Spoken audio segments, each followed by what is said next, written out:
Welcome to the channel Gairi and Salkai. Today we are going to discuss about arterial blood gas or ABG. ABG is a blood test that measures the acidity or pH and the level of oxygen and carbon dioxide from an artery. The venous blood gas can accurately determine pH and CO2 but is unable to provide reliable oxygen data. So arterial testing has become gold standard in the ICU settings. The preferred artery is the radial artery. However, femoral artery and brachial artery can be used if required. Now there are some contraindications of ABG analysis. First, if there is cellulitis or other infections over the puncture site. Second, absence of palpable arterial pulse. Third, any coagulopathies or patient is on anticoagulant therapy like warfarin. Fourth, any history of arterial spasm following previous puncture. Last but not the least, negative Allen's test or modified Allen's test.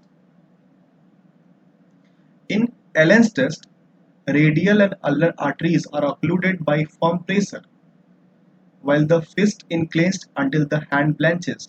Then hand is opened and the pressure is released from the ulnar artery. And color should return within 15 seconds to imply adequate arterial circulation. If this test is negative, ABG is contraindicated. Now, after discussing the contraindications of ABG, let us discuss the most important topic of ABG, that is components of ABG. There are four components of ABG. First, the pH for the acidity or alkalinity. Second, PaCO2 for the carbon dioxide content of the arterial blood. Third, SCO3 for the bicarbonate level of the arterial blood. And fourth, PaO2 for the oxygen content. As carbon dioxide is directly proportional to the hydrogen ion concentration, so it is related to the acid, and bicarbonate is a base, so it is related to base. Now normal value of pH is 7.35 to 7.45. For PaCO2 35 to 45. For SCO3 20 to 26. PaO2 80 to 100. Any value more than 45 for PaCO2 is acidic, less than 35 basic. For SCO3 more than 26 basic, less than 22 acidic. Now ABG analysis. There are three steps of ABG analysis. First, identify whether it is acidosis or alkalosis, and it is done by the help of pH. Second, identify the cause, whether it is respiratory or metabolic, with the help of CO2 and SCO3. And third is a comment on compensation or uncompensation. Now the first one, identify the acidosis or alkalosis with the help of pH. If pH is less than 7.35, it is acidosis, and pH more than 7.45, it is alkalosis. Second, identify the cause, whether it is respiratory or metabolic, by the help of CO2 or FCO3. As we know that PaCO2 is related to lungs, and we have already discussed that PaCO2 is related to the acid. So PaCO2 acid. SCO3 is related to the kidney, and SCO3 is a base. Now here one concept is there. If PaCO2 is abnormal and SCO3 is normal, then the cause will be respiratory. And if PaCO2 is normal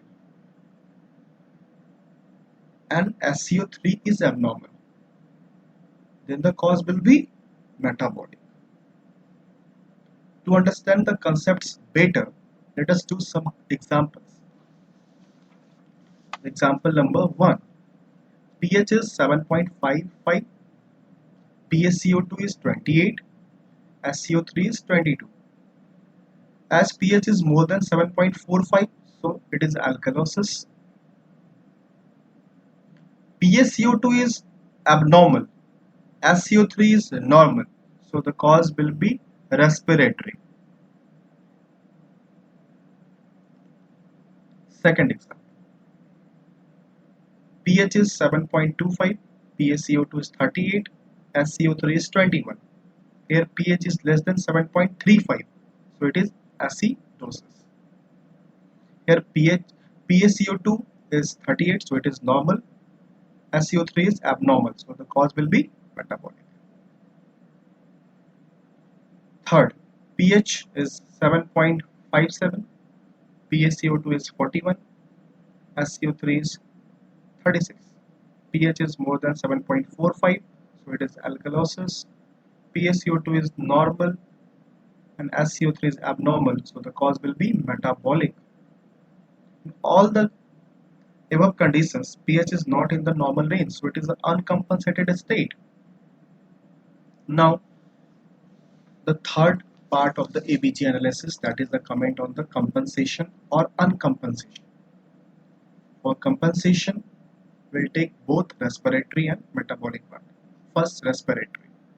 Respiratory has two components, the acidosis and the second one is alkalosis. Both acidosis and alkalosis will be compensated by the SCO3, that is metabolic part. That is compensated by SCO3 metabolic. SCO3 is a base, so it will increase its value for acidosis compensation, that is more than 26, and it will decrease its value, that is less than 22, for alkalosis compensation. Now for the metabolic part. Metabolic part has again two parts, acidosis and alkalosis. Both acidosis and alkalosis will be compensated by the CO2, that is respiratory part. As CO2 is a acid, so it will decrease its value in acidosis compensation, that is value less than 35, and it will increase its value in alkalosis compensation, that is value more than 45. Let us do some examples. First, pH is equal to 7.28, PaCO2 is 51, SCO3 is 48. Here pH is less than 7.35, so acidosis. Here both PaCO2 and SCO3 are high, but increased PaCO2 level will satisfy the acidosis. So the cause will be respiratory here. Now for the compensation, we have to look pH. If pH is in the normal range, it is full. If it is not in the normal range, it is partial. Here it is not in the normal range, so it is partial. Second, pH is 7.48, PaCO2 is 52, SCO3 is 43. Here pH is more than 45, so it is alkalosis. Again, PaCO2 and SCO3 are high, but increased SCO3 level will explain the alkalosis, so it is a metabolic alkalosis. Now for the compensation, we have to look on the pH, and pH is not in the normal range, so it is a case of partial compensation. The third example, pH is 7.35, PaCO2 is 50, SCO3 is 31. Here pH is 7.35, it is normal, so look on the note. Metabolic or respiratory condition will be decided by the diagnosis of patient. For example, respiratory failure or COPD patient, the cause will be respiratory, and diarrhea or vomiting patient, the cause will be metabolic. But sometimes diagnosis is not known, then 7.35 to 7.39, that will be anacidosis, and 7.45 7.41 to 7.45, that is N-alkalosis. Now come back to the question where pH is 7.35, so it is N-acidosis.